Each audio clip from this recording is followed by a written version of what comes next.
Bonjour à tous et bienvenue dans cette première conférence TOTIS en collaboration avec Choose My Company. Aujourd'hui, pour cette première, j'ai le plaisir de recevoir Mélanie Viala qui est directrice générale du groupe ESP. Bonjour Mélanie. Bonjour Thibaut. Merci d'être avec nous aujourd'hui. Avec plaisir.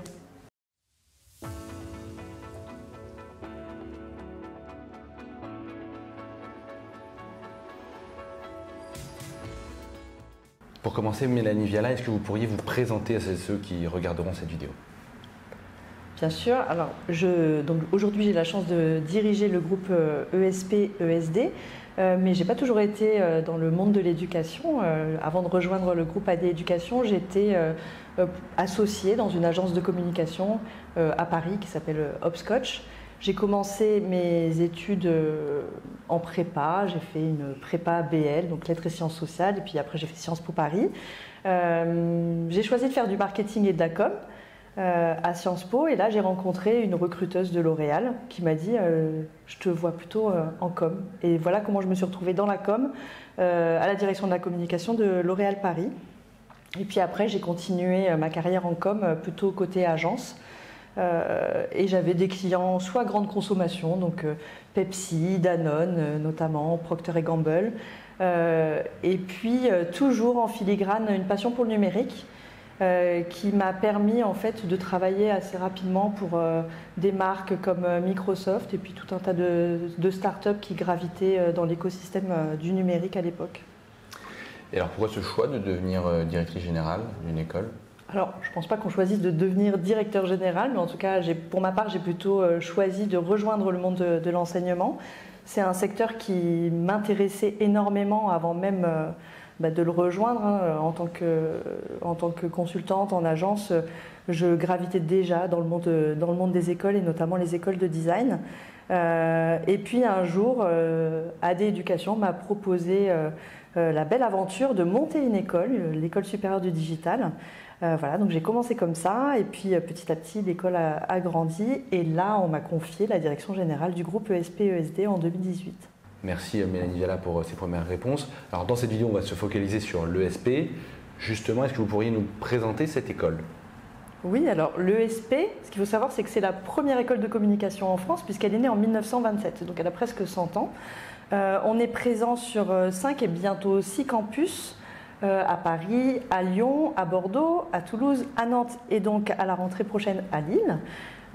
Et on propose des formations, une vingtaine de formations à peu près, quasiment toutes accessibles via l'alternance, c'est important de le mentionner. Des formations qui vont préparer au métier de la communication, on y reviendra peut-être après, au marketing et puis au métier du numérique également.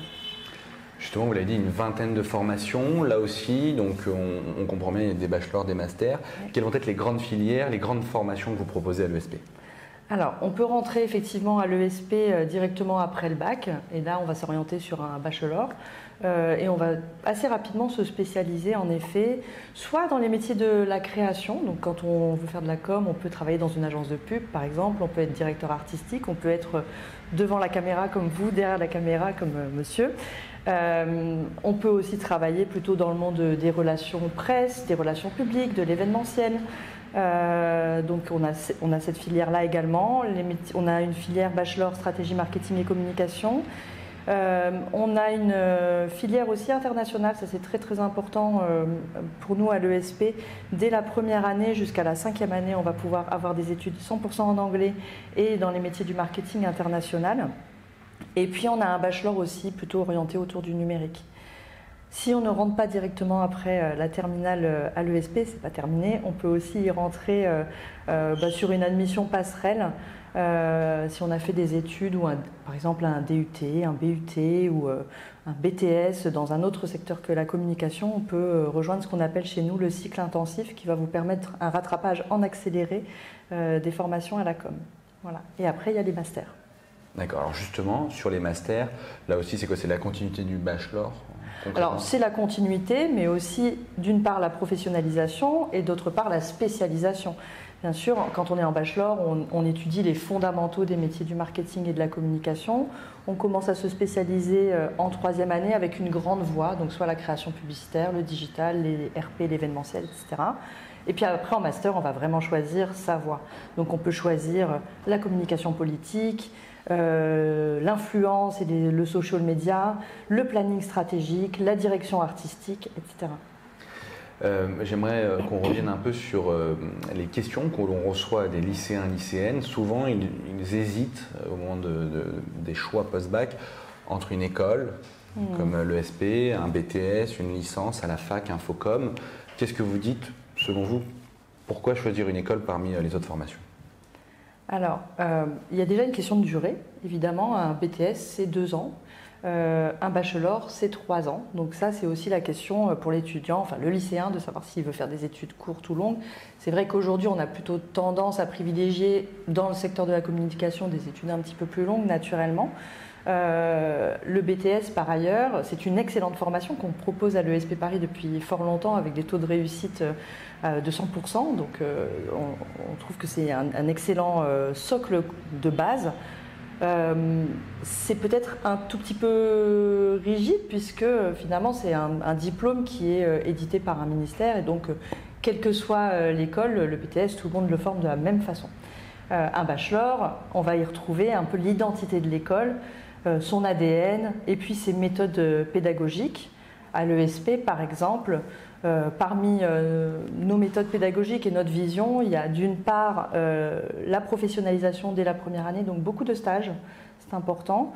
D'autre part, une place au numérique assez importante. Et enfin, et peut-être on pourra y revenir si vous le souhaitez, aussi une vision, c'est que quand on est un étudiant en communication, on a quelque part un impact sur la société.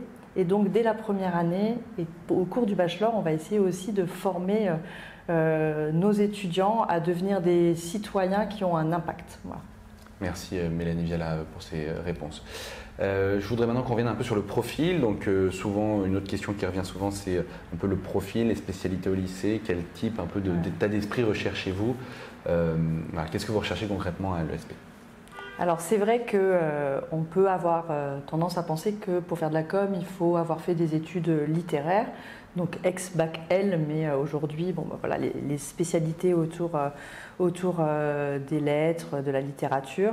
C'est vrai, mais pas que.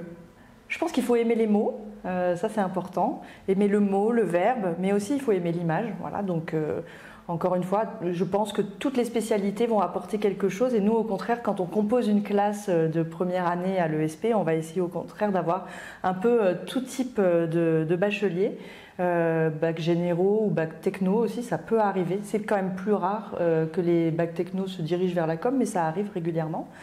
Mais ce qui va compter, c'est plutôt la personnalité de l'étudiant. Voilà. Un étudiant qui veut faire de la com, en général, il a envie de dire des choses ou d'exprimer des choses, et il a aussi envie de convaincre. Donc c'est plutôt ce type de personnalité. Si je peux me permettre, je me rappelle d'un petit événement qu'on avait organisé à l'école. On avait fait venir la directrice de la communication de Microsoft, qui avait rencontré nos étudiants et qui leur avait dit vous me faites penser à un objet un peu du quotidien, et puis elle nous avait sorti une éponge. Étonnant. Pourquoi l'éponge? Parce que y a un côté j'absorbe. Et je trouve qu'un étudiant à l'ESP, c'est quelqu'un qui a cette curiosité, il absorbe beaucoup de choses, il absorbe aussi des émotions, il est empathique, voilà, donc il est vraiment au contact et il est curieux. Mais il y a un autre côté de l'éponge, qui est cette petite gratounette au-dessus, qui, elle, dit je suis un peu poil à gratter, j'ai un peu d'aspérité, je ne fais pas les choses comme tout le monde, je cultive ma différence, et puis j'hésite pas à confronter mes points de vue. Voilà, c'est ces deux aspects de cet objet qu'on va chercher chez nos étudiants. Cette capacité d'embrasser le monde, d'absorber, d'être curieux, et puis en même temps l'envie de faire les choses un peu différemment, un peu rock'n'roll. Voilà. Effectivement. Au niveau des débouchés, des métiers, on a bien compris, vous avez cité les filières. Est-ce que vous avez d'autres exemples, des métiers peut-être un peu moins connus qu'on pourrait faire après cette école? Alors oui, bien sûr, effectivement, il y a tellement de métiers quand on fait de la com qui sont possibles. On peut travailler dans les médias, donc on peut travailler, je vais peut-être vous citer des noms d'anciens et puis des métiers. Product Owner chez Brut, le média. On on a le directeur de la rédaction du Point, on a des gens dans le monde des médias, chez Netflix par exemple, qui font du social media chez Netflix, donc toute la partie influence, community management. Dans des métiers un peu plus récents, on va avoir les métiers autour de la RSE, donc la responsabilité sociale et environnementale de l'entreprise. Donc évidemment, la RSE, ça se communique, et donc on forme aussi à ces métiers chez nous. Les métiers du marketing international, voilà, j'en oublie évidemment plein. Et puis évidemment, une de nos forces aussi à l'ESP, c'est le numérique. On a créé à l'ESP l'école supérieure du digital. On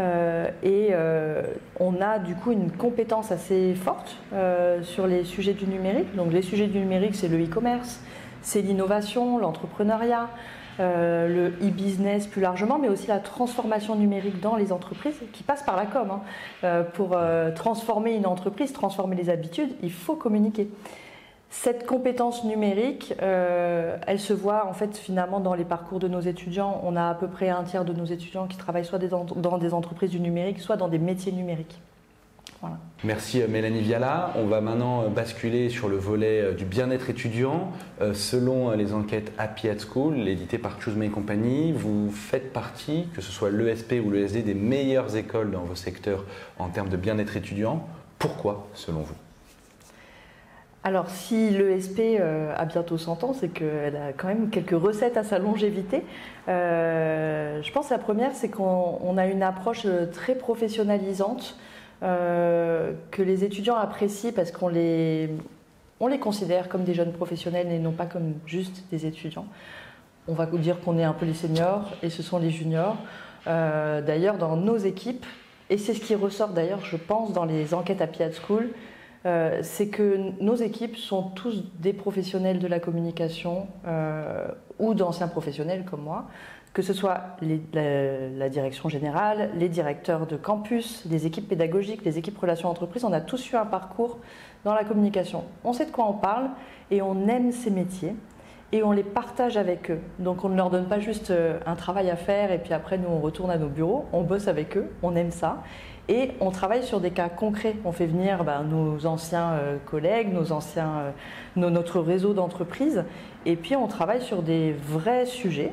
Et nous, ça nous permet encore de maintenir notre plaisir de communiquer. Et ça, je pense qu'ils le ressentent. Donc ça, c'est, je pense, le premier point. Évidemment, on est attentif à ces sujets de bien-être étudiant. Être heureux à l'école, qu'est-ce que ça veut dire ? C'est, je pense déjà s'y sentir bien physiquement. C'est un espace qui doit être sécure. Et c'est un espace qui doit aussi être un lieu de vie et de joie. Donc nous, forcément, comme on a l'impression de vivre encore en agence de com, nos locaux ressemblent à des agences de com. Donc je pense aussi que ça contribue au bonheur à l'école. On veut faire de la com dans son métier. On arrive à l'ESP et on est déjà dans une agence de com. Il y a des studios photos, il y a plein d'open space, il y a de la vie. On peut partager tout un tas de moments avec toutes les équipes.